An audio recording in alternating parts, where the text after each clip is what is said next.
Père, nous te remercions pour la parole ce soir. Je pense que c'est une parole très importante. C'est le moment de faire face aux problèmes dans nos vies et d'arrêter de fuir devant eux. Et nous savons que c'est là ta volonté. Tu ne veux pas que nous ayons peur de choses et que nous nous cachions d'elles. Tu ne veux pas que nous fuyions. En fait, tu veux que nous les traversions. Alors je prie que tu mettes des choses différentes sur le cœur des gens ce soir, dont ils ont besoin de s'occuper.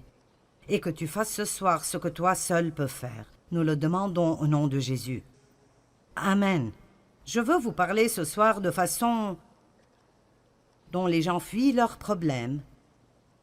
Comment nous évitons des choses au lieu de nous en occuper, parce que je crois que nous sommes dans une période dans notre société où tant de personnes fuient absolument tout, de leurs responsabilités à leur redevabilité. Les gens fuient le travail dur, ils fuient les choses difficiles. Ils essayent d'éviter les endroits difficiles, ils essayent d'éviter les gens difficiles, ils essayent d'éviter toutes sortes de peines. Ce n'est pas que quelqu'un aime la peine, mais il y a toujours un peu de peine dans le fait d'être libéré. Les gens fuient devant eux-mêmes. Beaucoup de personnes ne se connaissent même pas du tout. Ils fuient la vérité, ils fuient le passé, ils ont peur de l'avenir. Mais la Bible nous dit que Dieu veut que nous vivions courageusement, qu'il veut que nous soyons audacieux et forts en lui, et que nous ne fuyions de rien, mais que nous sachions qu'il est toujours avec nous. Et parce que Dieu est avec nous, nous pouvons faire face à tout ce à quoi nous devons faire face et traverser dans nos vies. Si vous croyez cela, dites Amen. Je crois que, au lieu de courir, nous devons apprendre à nous tenir fermes et à voir le salut du Seigneur. Il y a une chose intéressante à propos de la fuite, et je vais vous montrer dans la Bible pour vous le prouver, que quoi que vous fuyiez, Dieu vous ramènera éventuellement à cette chose ou cet endroit d'où vous avez fui, et vous devrez vous en occuper avant de vraiment vous améliorer. J'ai quelques personnes ici qui ont en fait été là parce que vous comprenez. Amen. Vous savez que mon père a abusé de moi sexuellement. Alors quand j'ai quitté la maison, j'ai pensé que c'était fini, puis j'ai réalisé que j'ai pris cela avec moi. Et que c'était dans mon âme, ça faisait mal. Je ne voulais pas y faire face. Donc effectivement, je fuyais parce que je ne voulais pas y faire face. Je ne voulais pas en parler, je ne voulais pas prier à ce propos, je voulais juste prétendre que ça n'existait pas. Est-ce que vous avez des choses dans votre vie, de votre passé ou même maintenant, et Dieu essaie de s'en occuper en vous, et vous avez juste développé toutes ces petites façons de juste prétendre qu'elles n'existent pas?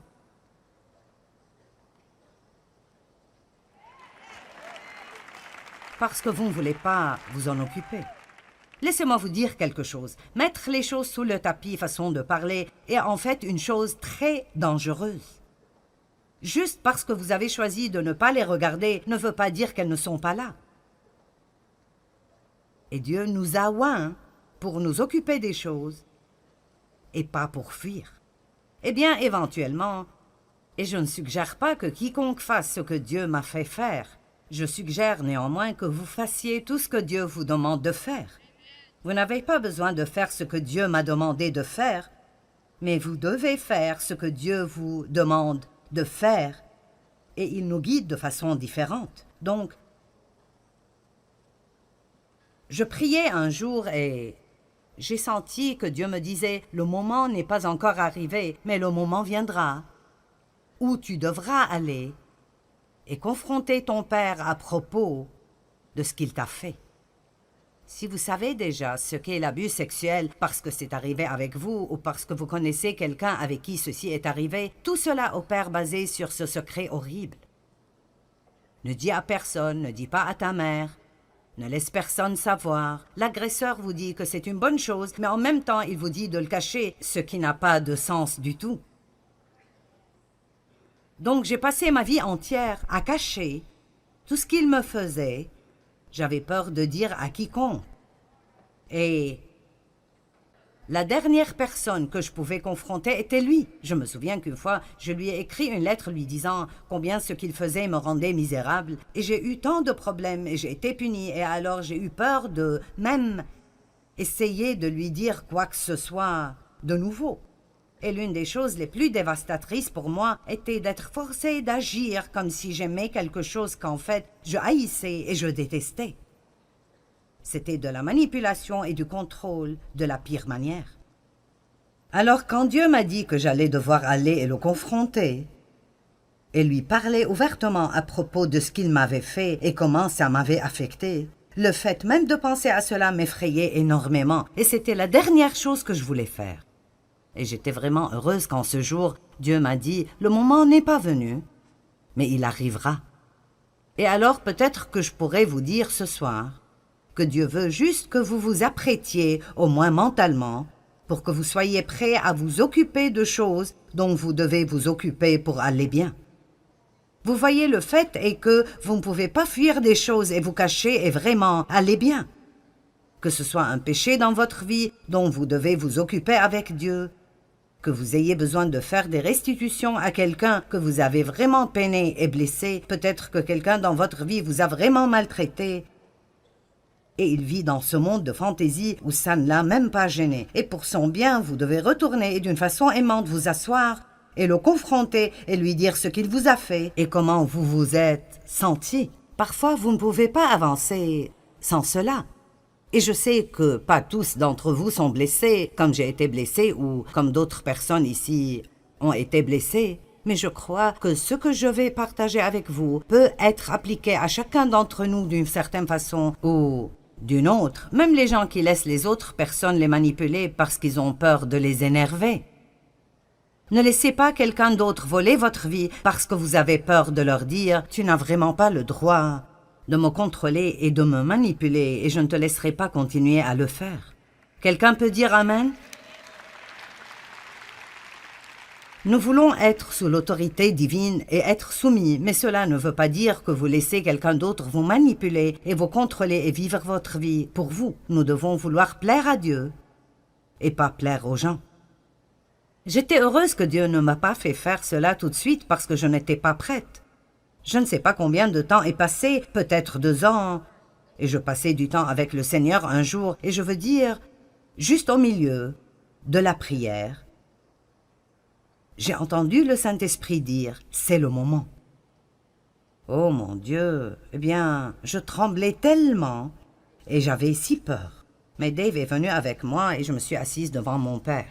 Et ma mère était là et j'étais vraiment anxieuse à propos de ce qui allait arriver avec elle parce qu'elle avait déjà eu une dépression nerveuse, parce qu'elle ne s'était pas occupée de ses propres problèmes. Et je ne voulais pas la rendre malade de nouveau et je suis revenue à essayer de protéger une mère qui ne m'a jamais protégée. C'est plutôt intéressant, n'est-ce pas? Comment vous arrivez dans ces choses stupides? Me voici, en train d'essayer de la protéger, elle qui ne m'a jamais protégée. Et alors c'était une scène effrayante, mais je me souviens de l'avoir confrontée, en disant « Nous devons parler de ce que tu m'as fait ». Et là, il s'est énervé et a commencé à hurler toutes sortes de choses. « Eh bien, tu voulais que je le fasse ?» J'ai dit « Ceci est ridicule, tu me contrôlais par la peur et je te haïssais, et je haïssais chacune des choses que tu as faites avec moi. » Et donc, je lui ai juste dit « Ce que tu m'as fait m'a vraiment blessée et ça a vraiment causé beaucoup de problèmes dans ma vie. Et j'avais juste besoin de te dire comment ça me fait me sentir. » Mais je lui ai aussi dit qu'en raison de mon amour pour Dieu, j'étais prête à lui pardonner. Mais je voulais qu'il s'en occupe pour qu'il puisse aller mieux et ne pas juste enfuir et s'en cacher. Eh bien, vous savez, ça ne s'est pas terminé comme j'aurais aimé que ça se termine, mais j'ai obéi à Dieu. Et alors une porte de liberté s'est ouverte pour moi, qui n'aurait jamais été ouverte si j'avais continué à laisser la peur de l'homme me manipuler et me contrôler. Dieu n'est pas content de nous quand nous avons plus peur de l'homme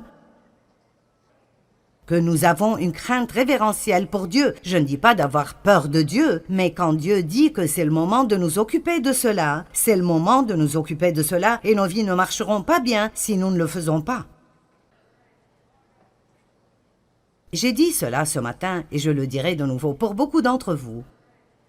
Je viens avec une parole prophétique ce soir en vous disant, c'est le moment.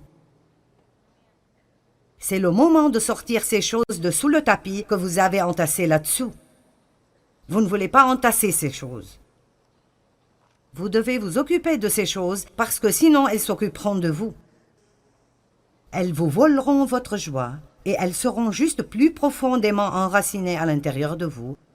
Et cela causera des problèmes très, très profonds. Nous ne voulons pas fuir même de quelque chose d'aussi petit que de nettoyer une stupide armoire ou bien de faire le ménage dans notre maison. Nous devons arrêter d'agir comme si tout nous accablait et savoir qui nous sommes en Christ, qu'il est Emmanuel, Dieu avec nous, qu'il est en nous et le plus grand vit en nous. Ne chantons pas juste des chants à ce propos, vivons-le. Amen. Et alors, j'ai trouvé que Dieu m'a fait retourner pour confronter certaines choses avant que je ne puisse vraiment aller mieux et continuer. J'ai aussi eu beaucoup de difficultés avec des personnes qui étaient comme mon père. Si vous avez été élevé par quelqu'un qui a un certain type de personnalité et ils vous ont vraiment maltraité, vous aurez peut-être la même réaction que moi. Eh bien, ma mère était vraiment faible et elle ne faisait pas face à mon père, même si elle savait ce qu'il faisait. Et alors j'ai grandi en haïssant la faiblesse. Je veux dire, je détestais la faiblesse. Je ne voulais entendre personne en train de grogner et de dire « Je ne peux pas, c'est juste trop dur ». Ça m'énervait vraiment. Et je suis devenue l'une de ce genre de personnes. Je ferai tout ce que je veux faire. Eh bien, ceci a un bon côté parce que ça m'a aidé à persévérer et même à faire beaucoup des choses que je fais aujourd'hui. Mais je ne pouvais pas laisser cela devenir comme si je voulais que tout le monde dans le monde entier soit comme moi et déteste tout le monde qui n'est pas fort. J'avais aussi un problème avec la personnalité de mon père et alors j'avais deux façons d'agir avec les gens. Soit je sortais avec quelqu'un que je pouvais contrôler, ou si je sortais avec quelqu'un de vraiment fort, je me soumettais de nouveau comme je le faisais devant l'autorité de mon père et je le laissais me contrôler. Et ce n'est pas une façon de vivre. Nous avons besoin d'être libres d'être nous-mêmes, d'être ce que Dieu nous a créés pour être, de prendre nos propres décisions, de vivre notre propre vie, de vivre pour plaire à Dieu et non pour être manipulés et contrôlés par le passé ou par les personnes de notre passé. Amen. Quoi que l'on vous ait fait, vous n'avez pas à continuer à saigner pour le reste de votre vie. Donc, quand vous fuyez quelque chose, ultimement, Dieu vous fera revenir et y faire face.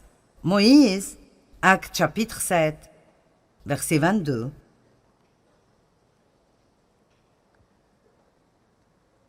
Moïse fut instruit dans toute la sagesse et la culture des Égyptiens, et il était fort et puissant en parole et en œuvre. Vous voyez, Dieu l'entraînait pour quelque chose qu'il allait faire des années plus tard. Et vous pensez peut-être que ce que vous faites est si inutile parce que vous avez un rêve de faire cette autre chose. Mais tout ce que nous faisons fait partie de la chose suivante que nous ferons. Amen. Et il avait 40 ans lorsqu'il lui vint dans le cœur de visiter ses frères, les fils d'Israël, pour les aider. Il avait un désir d'aider les gens. C'était bien. Il en vit un qu'on maltraitait injustement. Et prenant la défense de l'homme opprimé, il le vengea et frappa l'Égyptien et le tua.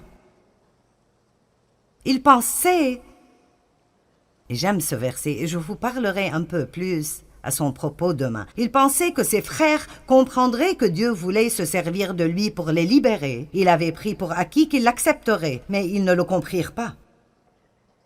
J'ai pensé que quand Dieu m'a appelé dans le ministère, que tout le monde applaudirait, mais ils n'ont pas applaudi. Ils n'ont pas compris, ils n'étaient pas enthousiasmés, et j'ai eu l'opposé exact de ce à quoi je m'attendais des gens. Est-ce que vous obtenez parfois l'opposé exact de ce que vous attendiez des gens? Dieu ne veut pas que nous prenions nos décisions basées sur si les gens applaudissent ou pas. Il veut que nous le fassions parce que nous croyons que c'est ce qu'il veut que nous fassions. C'est le moment pour que certaines personnes se lèvent et soient fortes en le Seigneur. et arrête d'être manipulé par l'opinion populaire. Le lendemain, il vit soudainement deux d'entre eux se battre et se disputer. Il essaya de réconcilier les adversaires en disant « Vous êtes des frères, pourquoi alors vous faites-vous du mal ?» Mais celui qui maltraitait son compagnon le repoussa en disant « Qui t'a établi comme juge sur nous? Voudrais-tu aussi nous tuer comme tu as tué hier l'Égyptien » Verset 29. Quand Moïse entendit cela, il prit la fuite. Ça veut dire qu'il s'est enfui et alla vivre comme un exilé et un étranger dans le pays de Madian, où il est devenu le père de 2 fils. Et 40 ans plus tard, donc maintenant il avait 80 ans.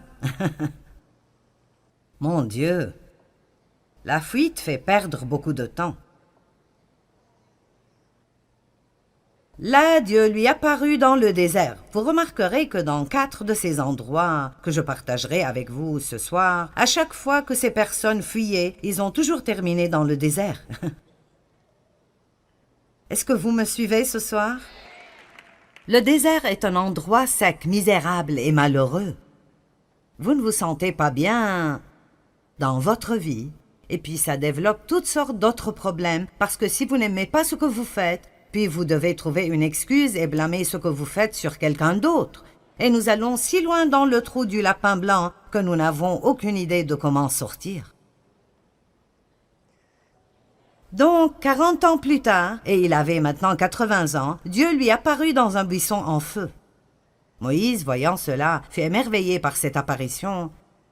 Et comme il s'approchait pour l'examiner, la voix du Seigneur se fit entendre en disant « Je suis le Dieu de tes pères, le Dieu d'Abraham, d'Isaac et de Jacob. » Et Moïse tremblait et était si terrifié qu'il n'osait même pas regarder. Puis le Seigneur lui dit « Ôte tes souliers de tes pieds, car le lieu sur lequel tu te tiens est une terre sainte. » Verset 34, « J'ai assurément vu la souffrance et l'oppression de mon peuple en Égypte. J'ai entendu ses gémissements et ses lamentations, et je suis descendu pour le délivrer. Regardez cela. Et maintenant viens, et je t'enverrai en Égypte. »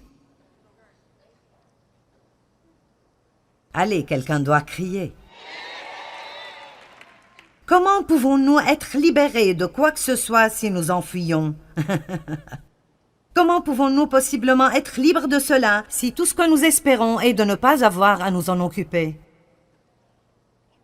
Si notre but est de ne jamais avoir à nous en occuper, je peux vous garantir que le diable s'assurera que vous le trouverez à chaque tournant.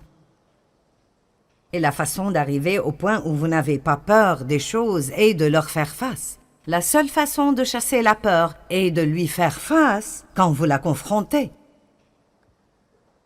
Vous devez apprendre comment le faire, même effrayé. Devant mon père, j'avais si peur, je tremblais, j'étais nerveuse.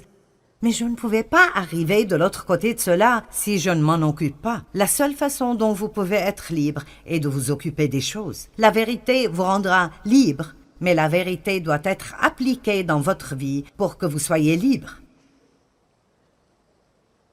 Il s'est enfui de l'Égypte et Dieu l'a renvoyé en Égypte.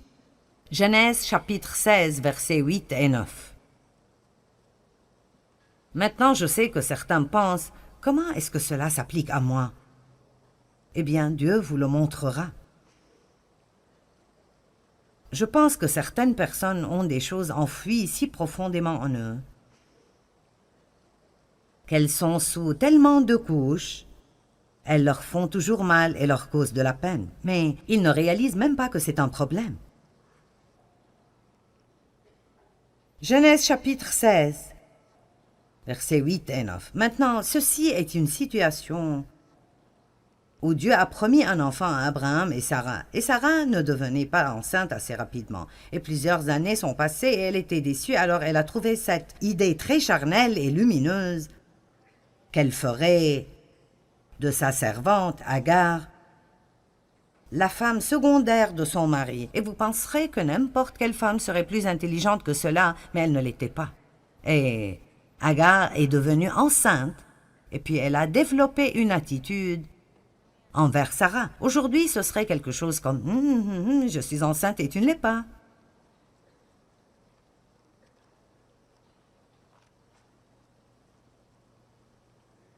Alors Sarah est arrivée au point où elle ne voulait plus qu'Agar soit aux alentours. Donc Abraham l'a fait partir. Il l'a traitée d'une façon affligeante, il ne l'a pas fait partir, et elle a fui. Le verset 6 dit qu'elle a couru, ou elle a fui cette situation. Verset 7, l'ange de l'Éternel la rencontra près d'une source d'eau, où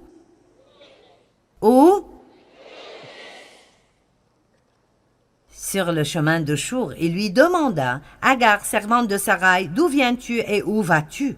Elle répondit, je m'enfuis de chez ma maîtresse. Et regardez ce que Dieu lui a dit. Il n'a pas dit « Je comprends, fuis vite ». Il est écrit « L'ange de l'Éternel lui dit « Retourne ».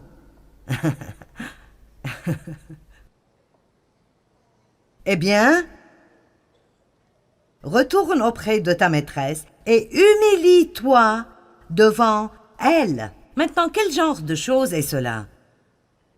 Ici, cette femme, Sarai, la maltraite.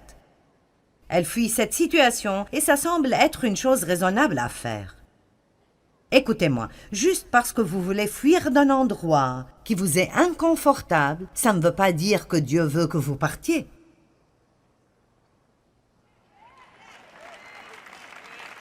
Maintenant, nous sommes connectés.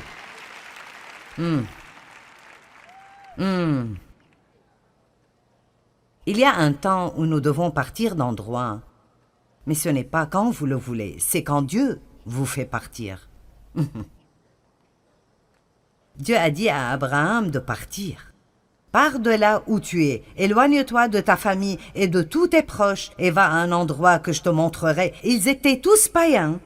Et Dieu ne pouvait rien faire avec Abraham avant qu'il s'éloigne d'eux. Dieu vous dit peut-être de vous éloigner de certains amis non pieux.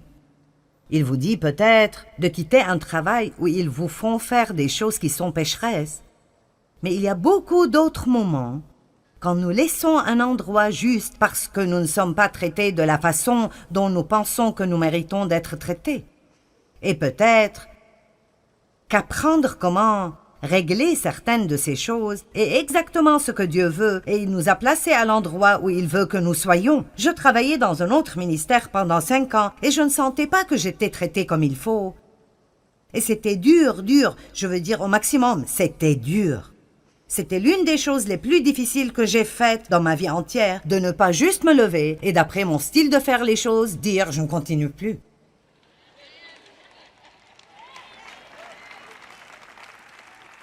Mais cela aurait été facile. Et puis, une fois de plus, j'aurais pu éviter quelqu'un d'autre qui avait la personnalité de mon père. J'aurais pu prendre soin de moi-même au lieu d'attendre que Dieu prenne soin de moi. Êtes-vous là?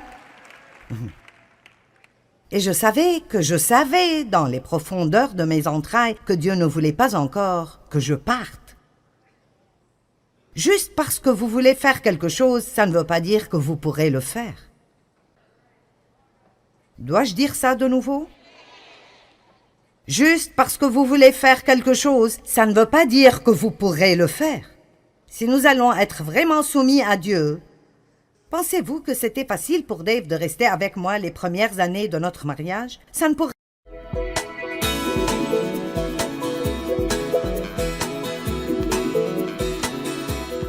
Savez-vous comment être systématiquement heureux? Je n'avais pas de réponse à cette question pour des années, mais maintenant je l'ai et je voudrais la partager avec vous.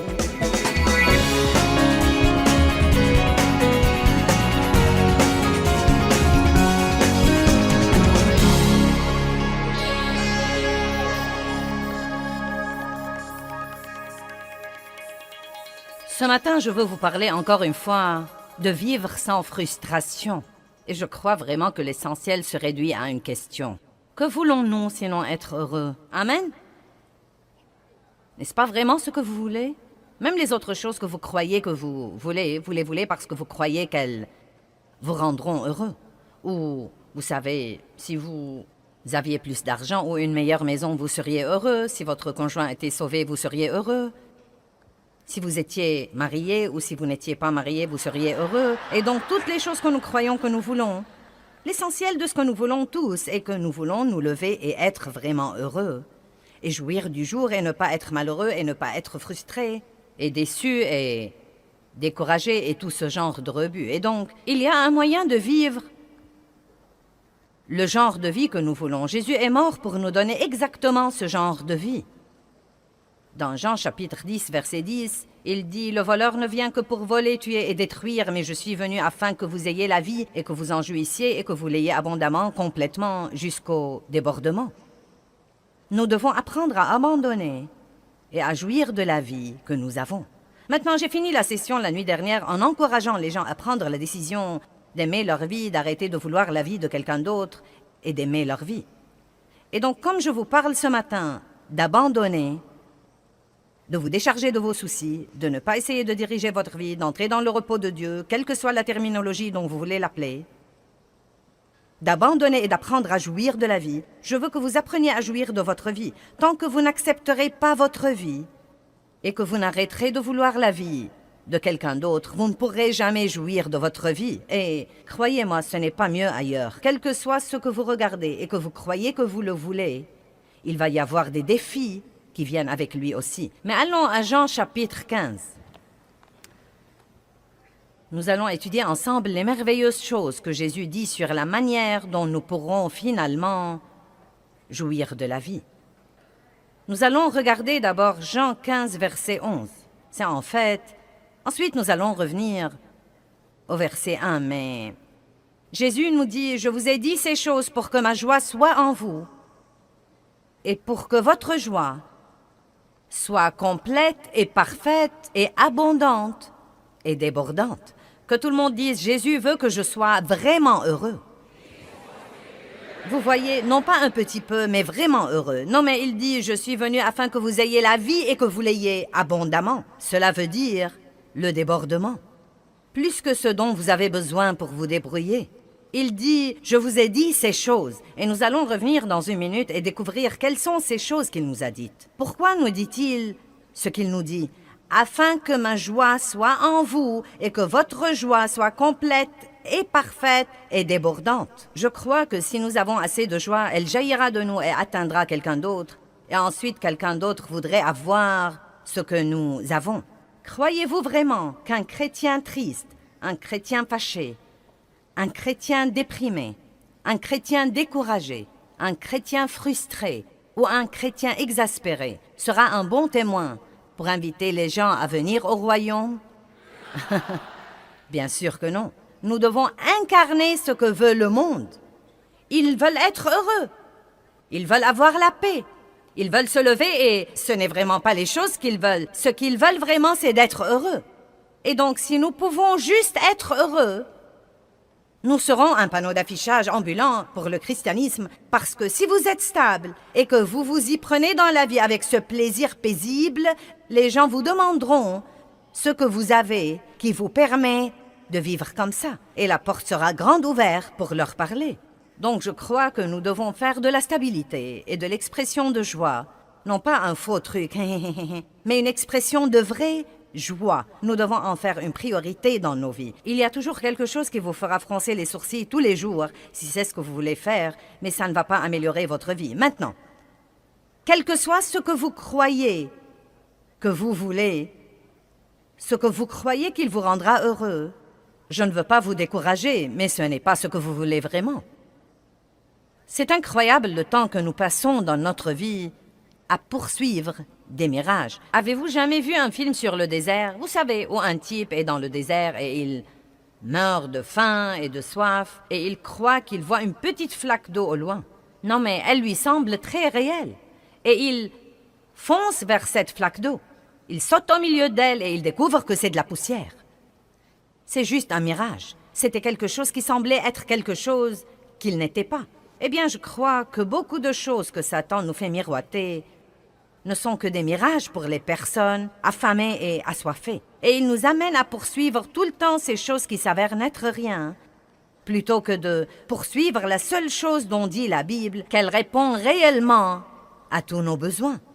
Donc, dans le verset 11, il nous dit « Je vous ai dit, versets 1 à 10, afin que vous ayez la joie. » Donc, nous devons revenir en arrière et voir ce qu'il a dit. Il commence « Je suis la vigne, mon père est le vigneron. » Tout sarment en moi qui ne porte pas de fruits ou qui arrête de porter du fruit, il le coupe, le taille, l'enlève et il nettoie et émonde à plusieurs reprises tout sarment qui continue à porter du fruit, afin qu'il porte davantage de fruits plus riches et plus excellents. Il est donc évident que Dieu veut que nous soyons des gens qui portent du fruit. Il veut que nous portions non seulement un quelconque fruit, mais il veut que nous portions du fruit excellent. Et j'aime ce verset parce qu'il dit que vous serez émondés si vous ne portez pas de fruit. Et si vous portez du fruit, vous serez émondés pour porter un meilleur fruit. Donc j'ai compris que vous êtes émondés si vous portez ou si vous ne portez pas. Donc vous feriez aussi bien de laisser Dieu faire à son idée. Amen. Et l'émondage n'est pas une chose agréable. J'aurais dû avoir mes cisailles ici pour que vous compreniez, mais cela veut dire couper les parties mortes et inutiles. Et donc Dieu travaille toujours dans nos vies. Il coupe les trucs morts et inutiles qui nous vident complètement de la vraie vie. Si vous voulez un jour émonder un arbre, vous coupez les trucs qui sont morts, ou bien vous coupez les trucs qui sont fanés ou flétris, ou bien vous coupez les trucs inutiles, et parfois ces trucs inutiles sont des trucs mignons. Je me rappelle un arbre que nous avions dans notre jardin et qui était ravissant. Mais chaque année, nous avions au bas du tronc de cet arbre toutes ces petites choses qui poussaient et qui ressemblaient à de petits arbres. Et elles étaient très mignonnes. Elles étaient très mignonnes, de petites branches mignonnes qui sortaient du tronc de l'arbre. Mais quand quelqu'un venait émonder nos arbres, il coupait toujours ces petites choses mignonnes parce qu'ils étaient en réalité des branches parasites.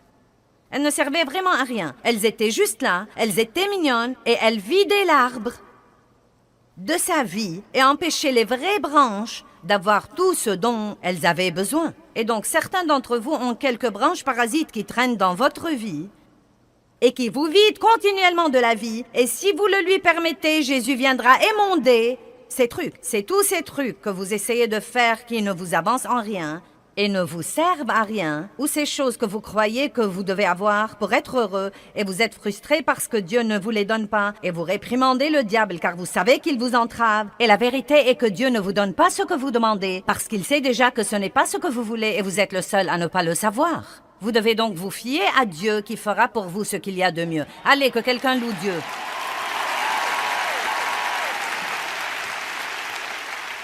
Puis il continue et il dit... Le mot « demeurer », il dit « si vous demeurez en moi », ce qui veut dire vivre, habiter et rester. Maintenant, vous ne demeurez pas en Dieu si vous passez 45 minutes à l'église le dimanche matin et que vous ne pensez pas à lui le restant de la semaine.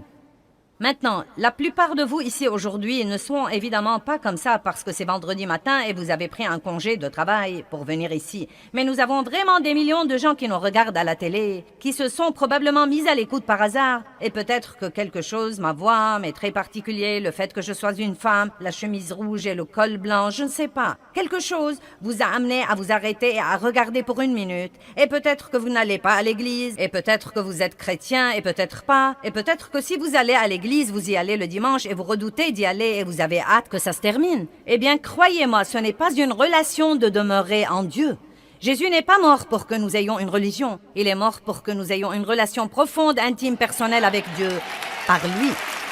Amen. Donc, vous devez soit vous mettre à cette relation à 100% sans réserve et vivre la vie que Dieu veut que vous viviez, soit vous priver de toutes sortes de victoires, car la tiédeur ne glorifie pas Dieu. Amen. Et donc demeurez, Jésus dit, si vous demeurez en moi et que mes paroles demeurent en vous, demandez ce que vous voudrez et cela vous sera accordé. Quelle belle promesse! Si vous demeurez en moi et que mes paroles demeurent en vous, demandez ce que vous voudrez et cela vous sera accordé. Mais demeurer, ce n'est pas aller à Dieu quand vous êtes désespéré. Ce n'est pas aller de temps en temps à l'église pour passer vos 45 minutes et vous réjouir quand ça se termine. Ce n'est même pas regarder Joyce Meyer à la télé de temps en temps ou un autre pasteur que vous croyez que vous aimez. C'est vivre, habiter, rester avec lui à tout moment. Maintenant, la Bible dit que si nous demeurons dans la vigne, nous porterons beaucoup de fruits. Beaucoup de fruits. Maintenant, Voilà une illustration que Dieu m'avait donnée il y a longtemps. Et vous savez, nous l'avons un peu embellie pour vous, mais à l'époque où je l'ai d'abord faite, je suis allée chercher quelques branches. Et si vous allez couper la branche d'un arbre quelconque, la vie pour les branches qui est nous vient de la vigne ou du tronc. Et tout ce que la branche doit vraiment faire, c'est de s'accrocher là. Et la vigne lui fournit tout le reste. Elle s'accroche là et reçoit.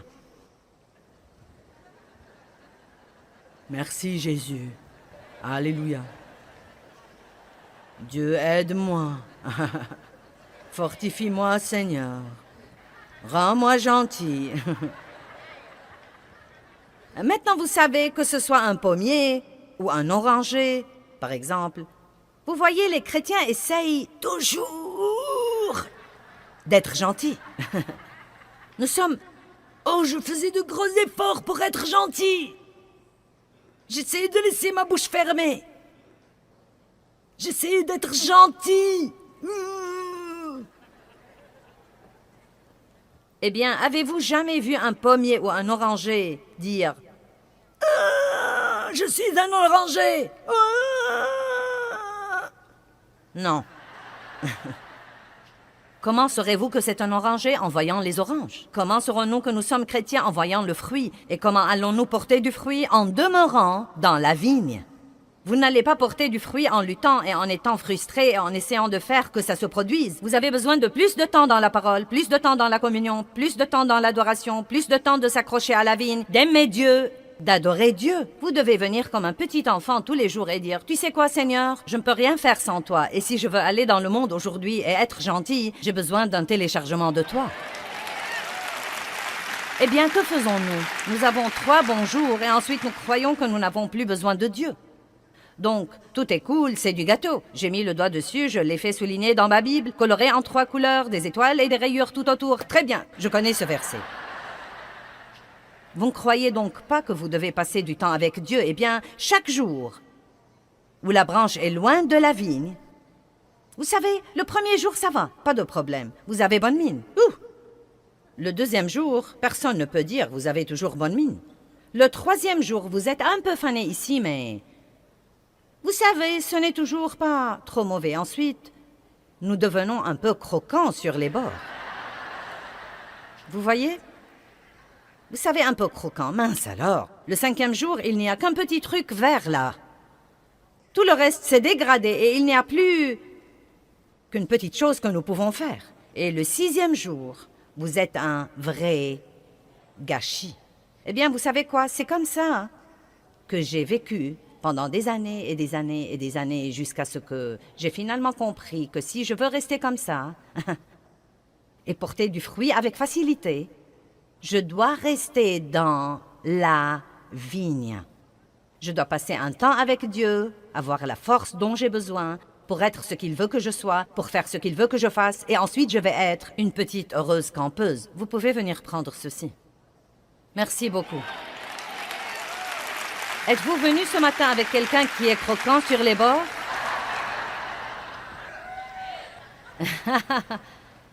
Cet homme là-bas a des ennuis. Il a dit oui et il a montré sa femme du doigt. Oh, c'est lui. Elle est venue avec lui. Eh bien, Dieu merci pour votre franchise. Mais si vous demeurez en lui, vous porterez beaucoup de fruits.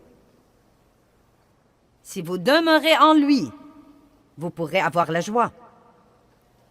Tout commence par lui. Maintenant, Romains 11, 17. Allons là. Peut-être que vous devez abandonner certaines de ces petites branches parasites dans votre vie qui vous volent votre temps, qui vous empêchent d'avoir le temps que vous devez passer avec Dieu. Amen. Qui peut penser à quelque chose en ce moment dont vous pouvez dire « Oui, c'est une branche parasite dans ma vie. »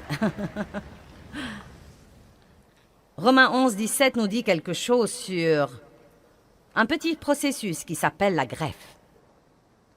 Et je veux vous expliquer ce que c'est parce que je crois que c'est un beau principe.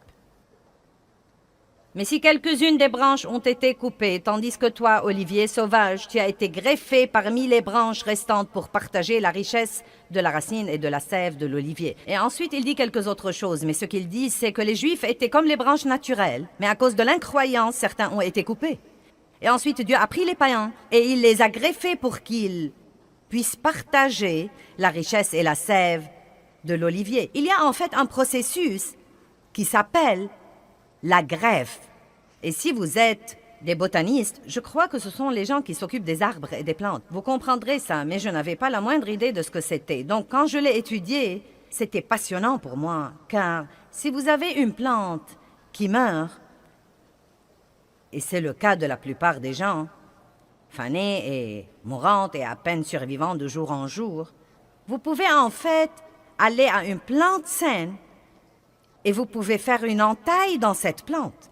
Vous devez faire une entaille ou une ouverture dans la vigne ou le tronc et vous pouvez insérer cette petite partie morte ou cette partie presque morte et la rafistoler et lui donner un bon système de support. Et si elle reste là, la vie de la vigne sera injectée dans cette branche malade et dans quelque temps, elle sera saine et rétablie.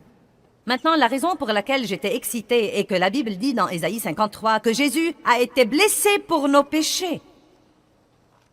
Quand Jésus est mort sur cette croix et qu'il était blessé et qu'il saignait, cela a ouvert un endroit dans sa vie pour que nous soyons greffés. Et ce que nous devons faire ensuite, c'est de demeurer là et de recevoir la vie qu'il a à nous donner et qui nous ramènera à la guérison. N'est-ce pas merveilleux? Allez, louez Dieu.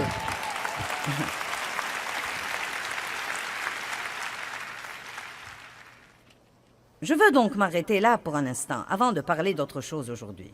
Je veux vous dire que la première chose que vous devez faire comme nouveau croyant, quand vous avez été greffé dans cette vigne et que vous êtes un nouveau croyant et que vous venez comme une branche malade et que vous avez tous ces problèmes, tous ces complexes, vous avez été maltraité dans le monde, vous avez été gâché, vous avez fait beaucoup de choses mauvaises, beaucoup de mauvaises choses vous sont arrivées, vous avez de mauvaises idées maintenant, beaucoup de mauvaises attitudes, vous avez besoin de beaucoup de guérison.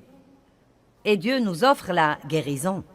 Et je crois qu'une des erreurs que fait le christianisme en général, et les enseignants chrétiens et les leaders chrétiens et les leaders dans l'Église, c'est que les gens viennent à l'Église et tout de suite nous voulons leur donner quelque chose à faire. Nous voulons leur donner toutes ces directives et cette réglementation sur la manière dont ils devraient se corriger et nous croyons qu'il est important de les brancher quelque part et leur faire participer au service. Et croyez-moi, je comprends tout ça et je crois qu'il y a un lieu de le faire, mais je vais vous dire ce qui manque beaucoup de fois. Les gens ne prennent jamais le temps dont ils ont besoin pour la guérison dans leur vie. Et ensuite, nous nous retrouvons à l'église avec un tas de guérisseurs blessés, une bande de gens qui vont ça et là et essayent d'aider les autres, mais qui n'ont jamais pris le temps de s'aider eux-mêmes.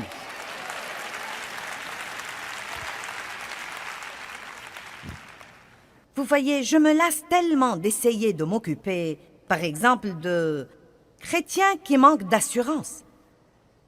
Essayez de travailler avec des gens dans le monde des chrétiens qui sont susceptibles et facilement offensés et blessés à tout bout de champ. Et si vous faites un petit commentaire qui les blesse et qui ne leur plaît pas, ils se fâchent pour 3 ou 4 semaines. Vous savez quoi? Vous savez, c'est le résultat de quoi? C'est le résultat de quelqu'un qui n'a jamais pris le temps d'être guéri lui-même de l'intérieur, et maintenant il est dans le corps de Christ et il essaye de fonctionner et d'avoir un ministère et de faire ceci et cela. Et il devient vraiment un problème parce que il n'a jamais pris le temps de décharger ses propres problèmes. Et je vais juste vous dire que si vous luttez, ce que vous devez peut-être faire, c'est de prendre une année de congé de tout ce que vous croyez que vous devez faire et vous devez juste vous accrocher à la vigne. Vous devez juste dire « je vais prendre une année pour m'accrocher ».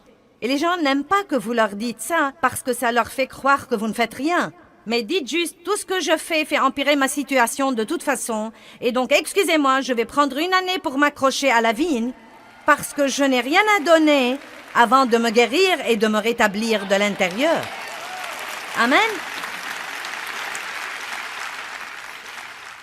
Le tout premier public, et je veux dire par public que j'ai donné des études de Bible à la maison pour quelques années, mais le tout premier message public dans ma vie que j'ai donné en chair, j'étais toute excitée. J'avais commencé un ministère de femmes dans une église à laquelle j'avais commencé à aller dans ma ville.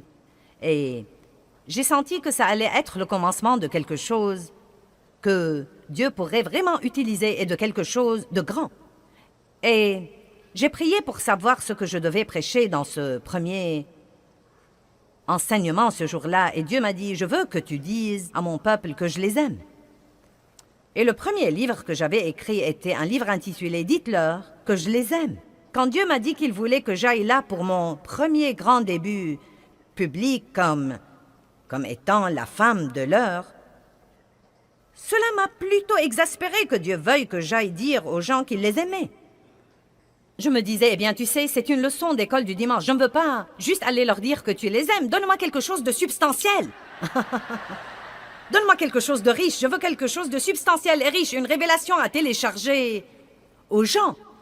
Et il m'a dit simplement dans mon cœur, non, les gens ne savent pas que je les aime. S'ils le savaient, ils auraient agi différemment. Pourquoi est-ce que nous manquons d'assurance?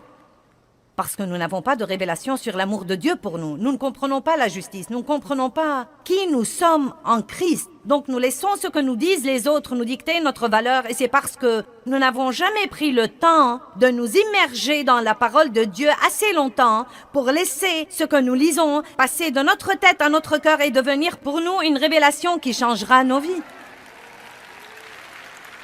Je suis là pour vous dire aujourd'hui que vous ne devez pas mener une vie pleine de crainte. Vous ne devez pas mener votre vie en vous souciant excessivement de ce que pensent les autres. Vous ne devez pas passer une mauvaise semaine parce que quelqu'un n'a pas aimé votre coiffure. Vous ne devez pas déprimer parce que quelqu'un ne vous a pas apprécié ou ne vous a pas remercié. Vous ne devez même pas passer une mauvaise semaine parce que vous vous êtes levé après avoir projeté d'être saint et vous avez tout raté après votre sortie du lit. Si vous savez que vous êtes en Christ et si vous comprenez l'amour inconditionnel de Dieu, non mais vous l'avez. Je ne veux pas dire que c'était un petit enseignement que vous avez écouté, mais vous l'avez. Il est certainement au-dedans de vous. Vous êtes enraciné et fondé dans l'amour de Dieu. Non mais personne ne peut vous l'enlever. Vous devenez une personne différente.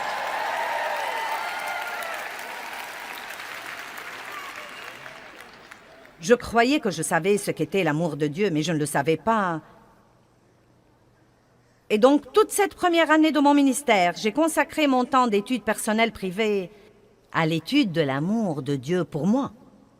J'avais été victime d'abus sexuels dans mon enfance et je n'ai pas compris l'amour comme il faut, surtout pas l'amour inconditionnel.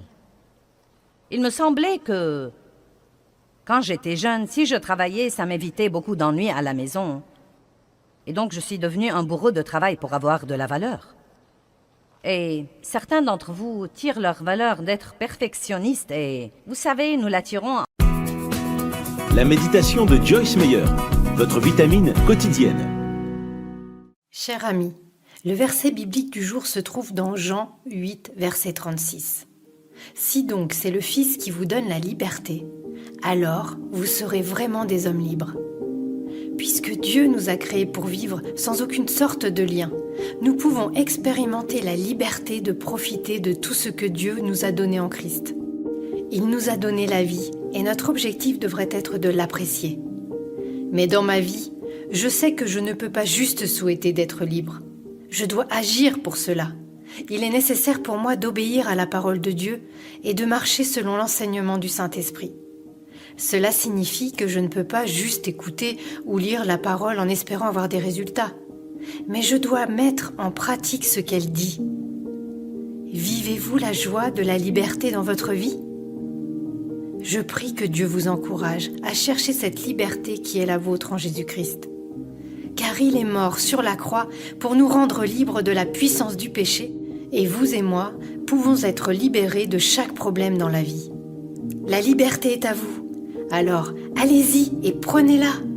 Suivez le Saint-Esprit et soyez libres d'apprécier tout ce que Dieu a pour vous en Jésus-Christ. Prions ensemble. Mon Dieu, c'est en toi que je trouve ma liberté. Je choisis d'agir pour ma liberté en suivant la direction du Saint-Esprit dans ma vie.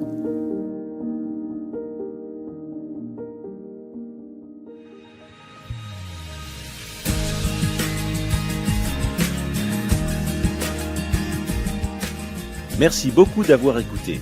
Si vous souhaitez recevoir plus d'encouragement de la part de Joyce, abonnez-vous gratuitement à la méditation quotidienne sur joycemeyer.fr/méditation. Passez une bonne journée et à très bientôt.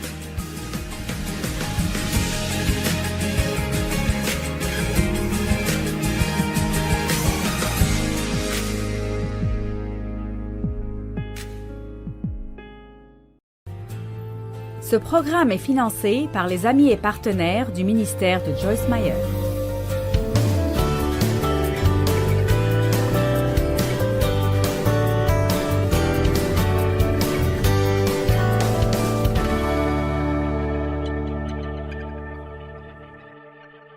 Nous allons parler de l'intégralité physique, de la santé physique. Je vous parlerai aujourd'hui de votre corps. Que pensez-vous de cela? Je le ferai de toute façon, alors vous feriez mieux d'aimer cela. Êtes-vous des investisseurs ou des joueurs? Qu'est-ce que je veux dire par là? Eh bien, investissez-vous dans la bonne santé maintenant pour récolter la bonne santé plus tard? Ou est-ce que vous ne faites rien pour vous occuper de vous-même et vous abusez de votre corps en pensant que vous vous en tirerez? Comment abusez-vous de vous-même? Eh bien, si nous disions trop de stress, ou bien être surchargé, trop engagé, et ne pas avoir un vrai équilibre dans votre vie, ne pas vous reposer assez, ne pas rire assez, ne pas prendre de temps de congé, ou peut-être pas assez de sommeil.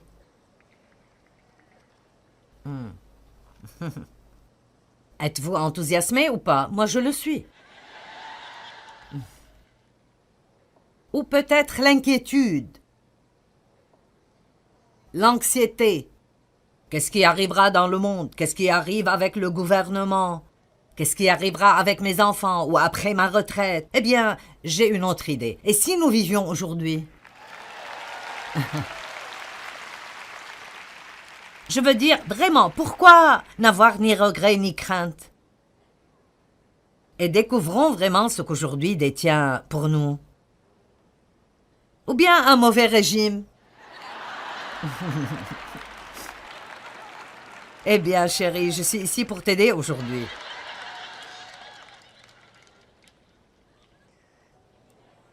Ou bien boire tout excepté l'eau. Ou bien pas d'exercice.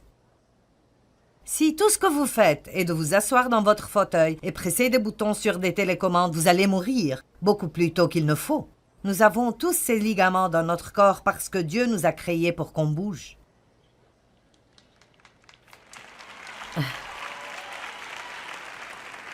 Maintenant, quelqu'un pense probablement, eh bien, attends une minute, j'ai beaucoup de problèmes. Je ne suis pas venu ici pour parler de mon corps. Laissez-moi vous dire pourquoi ceci est important. Comment vous vous sentez physiquement? Comment vous prenez soin de vous-même ou ne prenez pas soin de vous-même affecte toutes les autres régions de votre vie. Toute autre région de votre vie, elle vous affecte spirituellement. Vous vous sentez misérable et vous êtes fatigué parce que vous n'avez pas dormi pendant 3 nuits. Vous ne voudrez pas prier. Vous n'allez pas pouvoir étudier la parole et vous concentrer parce que votre pensée est complètement épuisée. Allez maintenant, ça vous affecte. Ça vous affecte. Ça vous affectera mentalement. Ça vous affectera émotionnellement. Et je pense que beaucoup de gens essayent d'arranger toutes ces autres choses. Ils veulent être forts spirituellement, ils veulent être stables, ils ne veulent pas s'inquiéter tout le temps, mais ils font un travail misérable quand il s'agit de s'occuper d'eux-mêmes et ils se sentent mal tout le temps. Dieu ne nous a pas créés pour que nous nous sentions mal. Il ne nous a pas créés pour que nous ayons mal partout de notre tête jusqu'au bout de nos pieds. Je ne pense pas que c'est le meilleur que Dieu a pour nous si nous devons vivre dans un bureau de docteur et dépenser tout notre argent en payant des factures médicales. Merci Dieu pour toute l'aide médicale. Je l'utilise aussi, mais je ne pense quand même pas que c'est le meilleur que Dieu a pour nous. Et je crois que le stress est la cause de maladie numéro 1. Parce que le malaise c'est quand vous n'êtes pas à l'aise. Et moi, nous sommes à l'aise. Plus nous avons des maladies. Ma fille m'a raconté une histoire intéressante. Elle a dit que je pouvais partager ceci avec vous. Elle a dit, j'ai juste eu une semaine très, très difficile. Elle a dit, je veux dire, j'ai agi vraiment mal. Elle a dit, je me suis énervée plusieurs fois et j'ai mal agi avec ma famille. J'ai dû leur demander pardon. Elle a dit, je me suis énervée à la salle de gym. Et j'ai dit des tas de choses là-bas que je n'aurais pas dû dire. Et elle a dit, j'ai eu une semaine difficile. Et elle est vraiment une bonne fille et elle aime vraiment Dieu. Donc, cela ne ressemble pas à son caractère. Et elle a dit, quand je me suis arrêtée pour... Écoutez, elle a dit, quand je me suis arrêtée pour prier, et elle a dit, j'ai beaucoup pleuré. Je combattais le découragement. Donc, nous avons tous ces problèmes mentaux et émotionnels.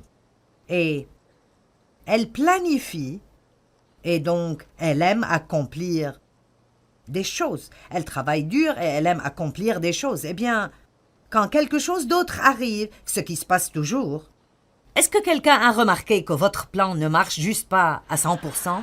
Et des choses folles comme qu'elle devait faire quelque chose et elle est restée au téléphone pendant 1h45 à attendre pour pouvoir s'occuper de cette chose. Et quand elle est finalement arrivée à une personne vivante, juste quand ils étaient prêts à finaliser la conversation, l'appel a été déconnecté. Et elle a dû tout faire de nouveau.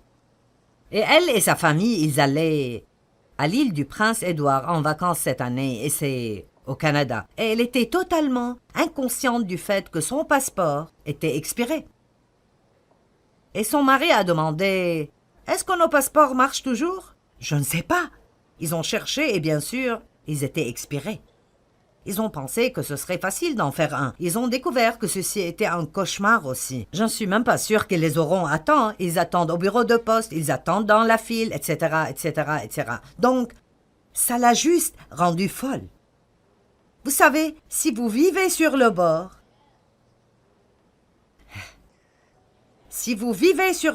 il y aura toujours quelque chose que l'ennemi utilisera pour vous pousser par-dessus bord. Allez, c'est vraiment bien. Je n'ai jamais dit ça avant. J'aime ça. C'est vraiment tout frais. Ceci sera un post sur Facebook. Si vous vivez sur le bord, le diable essaiera toujours de vous pousser par-dessus bord. Et trop de personnes font cela aujourd'hui. Ils se fatiguent, ils se fatiguent, ils se fatiguent. Puis si quoi que ce soit d'autre arrive, c'est comme... Je sais que personne d'entre vous n'est comme ça, mais je peux toujours être ainsi si je ne fais pas attention. Dieu merci, je ne suis plus comme ça aussi souvent que ça, mais je vivais comme ça. Et il y a beaucoup trop de chrétiens qui vivent comme ça. Et nous devons commencer à prendre mieux soin de nous-mêmes. Donc, de toute façon, elle a dit quand elle s'est assez calmée pour commencer à prier. Dieu, quelle est la racine de cela? Si nous continuons à voir la même chose arriver encore et encore et encore, pourquoi ne pensons-nous pas assez intelligemment pour dire « Seigneur, quelle est la racine de ce problème ?» Parce qu'il y a une raison. Vous savez, si vous aimez Dieu de tout votre cœur et vous allez à l'église, vous étudiez la parole et pourtant vous avez un mauvais tempérament, vous explosez à chaque fois que vous vous tournez, il y a une racine là que vous devez trouver. Parce que là où il y a une racine pourrie, il y aura toujours du fruit pourri.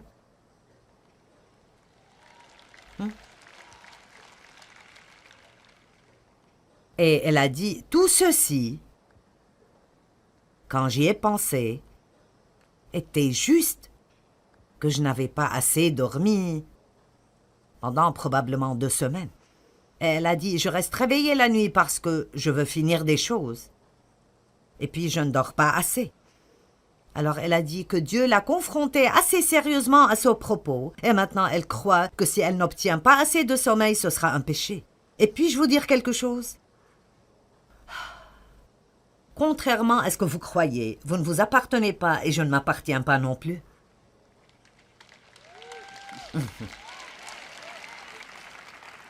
Et juste pour être honnête, tout chrétien qui a cette attitude, eh bien, c'est ma vie, je peux faire tout ce que je veux. Alors vous n'avez pas encore lu la Bible. Vous pouvez faire ce que vous voulez, mais Dieu nous offre la possibilité d'être guidé par le Saint-Esprit dans la vie avec un V majuscule. Nous avons parlé la nuit dernière à propos de comment la Bible dit qu'il y a une vie qui nous est offerte. Et ce n'est pas une vie où vous respirez et vous marchez seulement, c'est la vie comme Dieu l'a. La vie Zoé est la vie comme Dieu l'a. Mince, quel genre de promesse merveilleuse est ceci.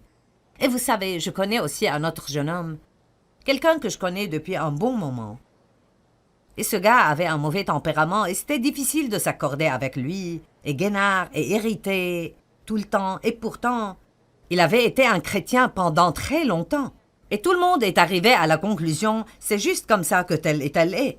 Et il a fini par, à travers une série d'événements, changer ses habitudes de nutrition et aller s'entraîner. Il s'entraîne maintenant chaque jour. Je ne peux pas faire ça, mais je crois en l'exercice. Je pense que nous n'en faisons pas assez dans notre vie de tous les jours. Dans le temps, les gens ne devaient pas payer pour s'exercer. Ils s'entraînaient dans leur vie de tous les jours. Mais nous ne devons pas suer.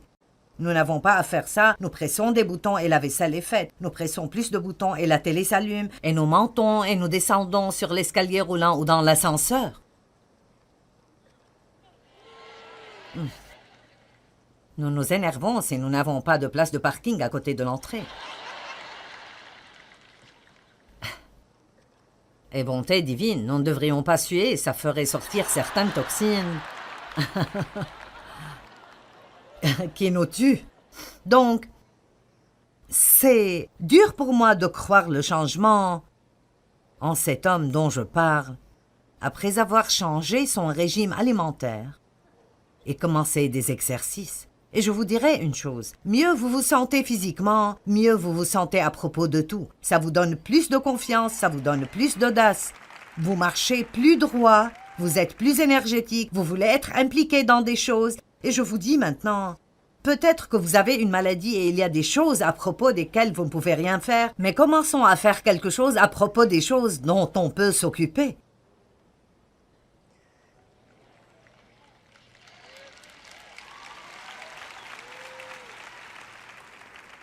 Vous savez, tout le monde veut un miracle. Si je dis « je resterai ici pour prier pour tous ceux qui sont malades », nous ne finirons pas avant la réunion de ce soir. Et après avoir prié pour vous tous, je serai malade de fatigue. Et si vous voulez éliminer le stress dans vos vies, comprenez que vous ne pouvez pas donner à toutes les personnes dans le monde ce qu'ils veulent. Vous devez vous donner un peu de ce dont vous avez besoin pour être en bonne santé et fonctionner comme il faut pour eux.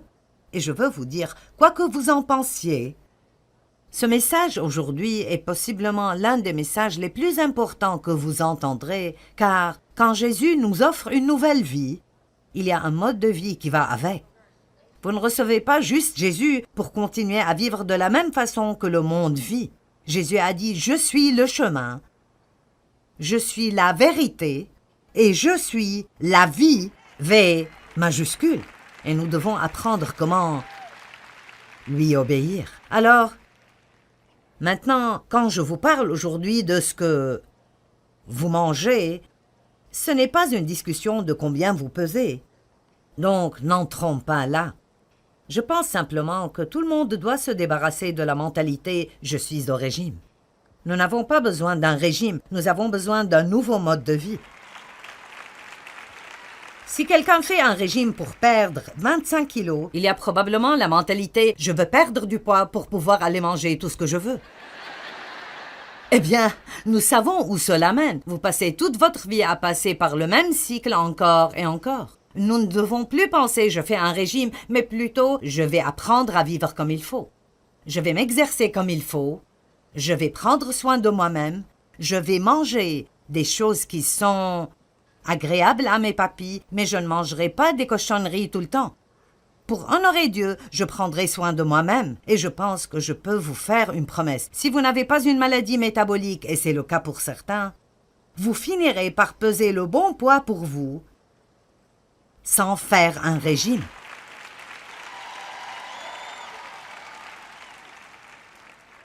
Si vous mangez comme il faut et vous vous exercez assez, vous finirez par peser ce qu'il faut pour vous. Tout le monde ne se ressemblera pas exactement.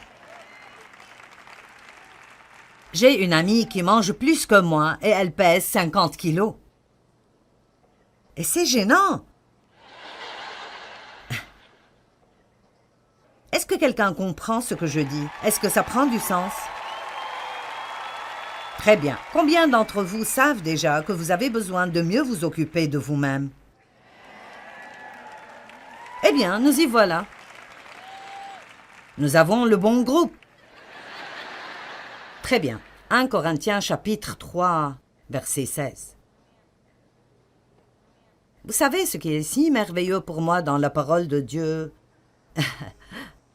Cela pourrait paraître drôle si je le dis, mais la parole de Dieu n'est pas seulement spirituelle parce qu'elle est si pratique. C'est comme, oui, tout ce que Jésus a dit est esprit et est vie, mais c'est comme, ce n'est pas juste un tas de trucs religieux. Je veux dire, Dieu s'occupe de chaque domaine pratique de nos vies. 1 Corinthiens 3, 16. Maintenant, vous savez quoi? Ceux d'entre vous qui font déjà les bonnes choses, vous pouvez juste dire Amen. Amen. Juste dans votre cœur, vous dites oui, c'est bon. Amen, amen. Et ceux d'entre vous qui ne font pas ce qui est juste, vous direz oh non, oh non, oh non. Ne discernez-vous pas que vous, toute l'Église de Corinthe, êtes le temple de Dieu et que l'Esprit de Dieu demeure en vous en permanence? Il habite en vous collectivement en tant qu'Église et aussi individuellement. L'une des choses les plus merveilleuses que je trouve dans la parole de Dieu est que nous sommes la demeure de Dieu et il vit en nous. Je peux prendre mon temps et penser à cela jour après jour et ne jamais comprendre la grandeur de cela. Le mystère des âges, Christ en nous, l'espérance de la gloire. Comme c'est merveilleux! Vous êtes la demeure de Dieu. Dites, je suis la demeure de Dieu. Maintenant, si quelqu'un nuit au temple de Dieu ou le corrompt avec de fausses doctrines ou le détruit, Dieu lui nuira et l'amènera à la corruption de la mort et le détruira. Car le temple de Dieu est saint, lui est sacré, et vous êtes ce temple, l'Église croyante et ses croyants individuels. Bon, d'accord, il ne parle peut-être pas spécifiquement ici de certaines des choses dont je parle aujourd'hui. Mais le principe ici est que nous ne devons pas nuire au temple de Dieu. Vous savez, beaucoup d'entre vous traiteraient le bâtiment de l'église où vous réunissez le dimanche matin avec plus de respect que votre propre corps physique.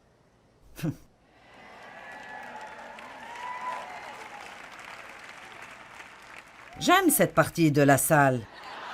Ils se comportent beaucoup mieux que vous, les gars. Vous allez devoir les rattraper ici.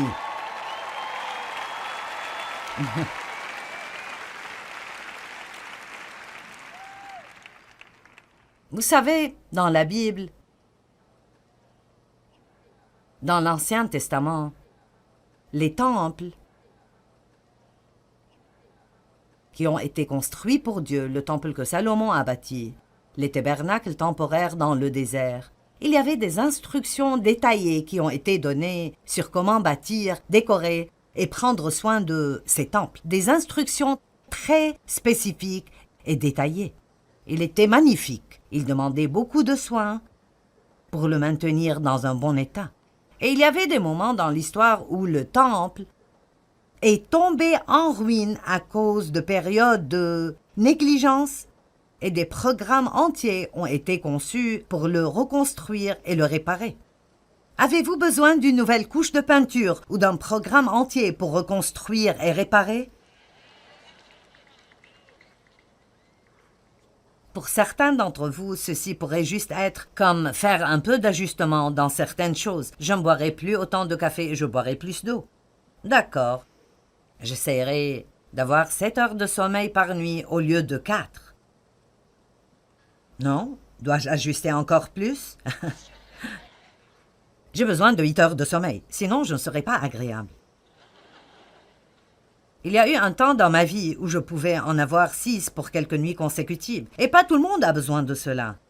Dave a une sœur qui dort 5 heures par nuit et elle l'a fait toute sa vie et elle se sent bien. Elle n'a juste pas besoin de beaucoup de sommeil, mais il n'y a pas beaucoup de gens comme ça. Beaucoup ont besoin de bien dormir et très peu de gens le font. Maintenant, pour pouvoir le faire, je dois dire non à beaucoup d'autres choses. Vous regardez une femme qui est à la maison la nuit. Quand je ne suis pas en train de prêcher, je suis à la maison à avoir ma thérapie assise. Amen. Il y a beaucoup de choses que je pourrais vous dire, des dommages que j'ai causés à mon corps dans le passé à cause de mon ignorance et le fait de faire trop et d'avoir trop de stress au nom de Christ et d'essayer d'aider les gens. C'est plutôt intéressant. Vous ne pouvez pas briser les lois naturelles de Dieu, même si vous pensez que vous le faites pour le servir et vous en tirer. Je me suis rendu malade en travaillant dans le ministère. Et je peux vous montrer un autre gars dans la Bible, Épaphrodite, qui est presque mort parce qu'il travaillait si dur dans le ministère. Donc, Dieu nous dit qu'il